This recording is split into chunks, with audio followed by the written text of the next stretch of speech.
Petrol અને ડીઝલની અછત સર્જાઈ હોવાની અફવાએ ભારે જોર પકડ્યું છે, જેના કારણે અનેક શહેરોમાં અફરાતફરીનો માહોલ જોવા મળી રહ્યો છે।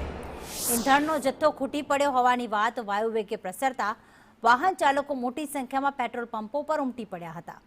આ અફવાના પગલે સ્થિતિ એટલી ગંભીર બની છે કે શહેરના કેટલાક પેટ્રોલ પંપો પર ઈંધણ ખૂટતા અચાનક જ નો સ્ટોકના બોર્ડ લગાવવાની ફરજ પડી છે।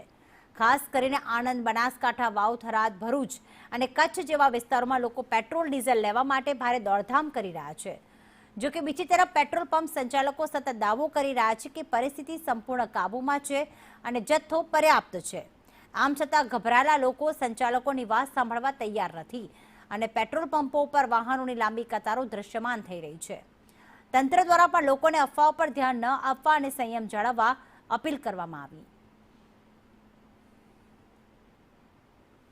તો મધ્ય ગુજરાતમાં પેટ્રોલ પંપો ઉપર અત્યારે કતારો જોવા મળી રહી છે।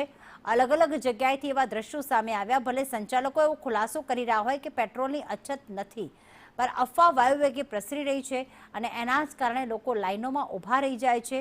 એટલું પેટ્રોલ પુરાવી લેવામાં આવે છે જરૂર વગરનું કે જેના કારણે પેટ્રોલ પંપ પર ઈંધણના નો સ્ટોકના બોર્ડ પર લાગેલા જોવા મળે છે।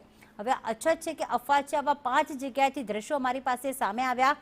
આણંદમાં પેટ્રોલ ખૂટી પડતા નો સ્ટોકના બોર્ડ જોવા મળ્યા હતા, જેમાં જીઓ છે, નાયરા છે, અલગ અલગ પેટ્રોલ પંપ જે છે તે બંધ થઈ ગયા હતા। બનાસકાંઠામાં પણ આવા જ ક્યાંક દ્રશ્યો સામે આવ્યા હતા। ભરૂચમાં તો લાંબી કતારો જોવા મળી હતી પેટ્રોલ પુરાવવા માટે, ડીઝલ પુરાવવા માટે। કચ્છમાં પણ કલાકો સુધી પેટ્રોલ ડીઝલ માટે લાઈનોમાં ઊભા રહ્યા બાદ જ્યારે નંબર આવે છે ત્યારે એવું કહેવામાં આવે છે કે સ્ટોક ઓછો છે, જેના કારણે માત્ર 100 રૂપિયાનું કે 200 રૂપિયાનું જ પેટ્રોલ પૂરી આપવામાં આવશે। વાવ, થરાદમાં પણ ક્યાંક આવા દ્રશ્યો સામે આવ્યા।